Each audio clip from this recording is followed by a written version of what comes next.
being involved in local politics here in the state, I've noticed that some of the ground has shifted in terms of how we operate together, and I guess the best way to explain it or ask you a question about it is to say, it seems like we're not dealing with honest brokers. If you're both honest brokers, but you have differing opinions or differing views or positions, it's really easy to, well, it's not easy, but it's easier to come to decisions that can actually solve some of the major problems that we have.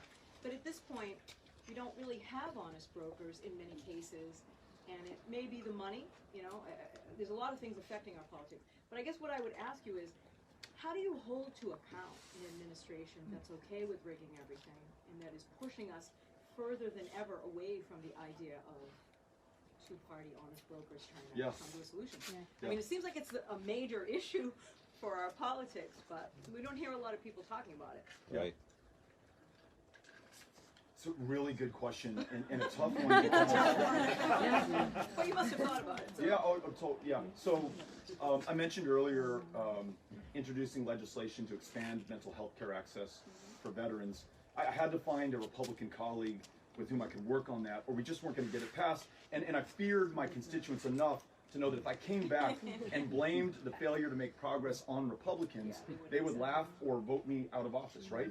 And so sitting down with a colleague with whom I don't agree on everything, and didn't even agree on every detail of this bill, and getting to consensus and then compromise, which is a four-letter word right now, especially in the Capitol, that was necessary to get it passed and get it signed into law by Donald Trump. Again, someone with whom I agree on almost nothing.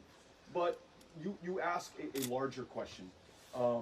This president, I mentioned some of the horrific things that he has said.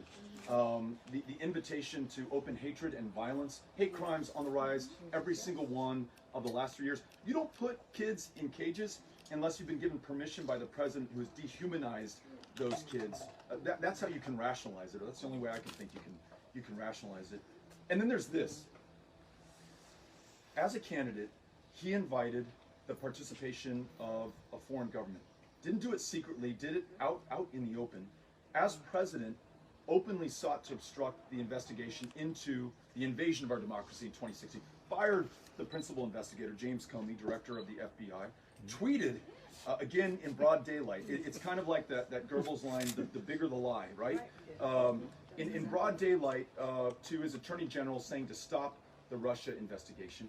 Discloses details of it to the Russian government. After the Mueller report is produced, calls Vladimir Putin and calls the whole deal a hoax, thereby giving him the green light to further involve himself in this country, and then inexplicably tells George Stephanopoulos that if offered dirt on a competitor by a foreign government, that he would accept it. If we accept that, then we have set the precedent that some are really above the law. And we will have forever lost the precedent that we are a nation of laws and not men. On the 4th of July, we got to go to this baseball game in Des Moines, and I got to go with my family. And before the game started, there was a naturalization ceremony.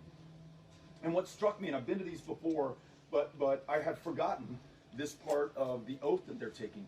They swear an oath not to this country, and not to any single one of us, but to the Constitution and to the laws of the United States of America. My concern is not only with this president, and not only with Republicans who fail to stand up and speak out against and put this country above their party or their election prospects or any polling that we shouldn't be caring about at this point, but just all of us, Democrats included, who won't make sure that we have rule of law in this country. Again, it's only then that I think you have honest brokers, people of good conscience and good faith with whom you can work and get these things done, everything that we're talking about right now.